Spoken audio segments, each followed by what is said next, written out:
Hey there! So, let's dive into the problem you're facing with generating a PDF using LUA without external modules.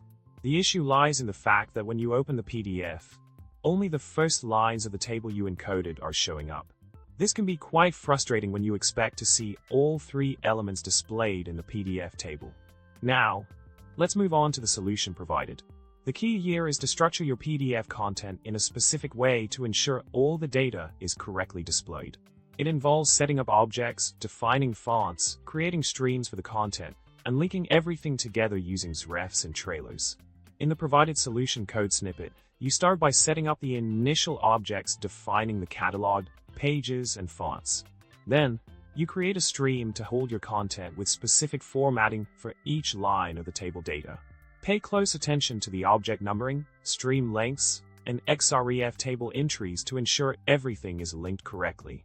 Continuing with the solution, you move on to add more lines to the table content using a similar structure as the initial lines. Each line represents an element from your LUA table with formatted text for FID, ID type, CD, name, mode, and waters.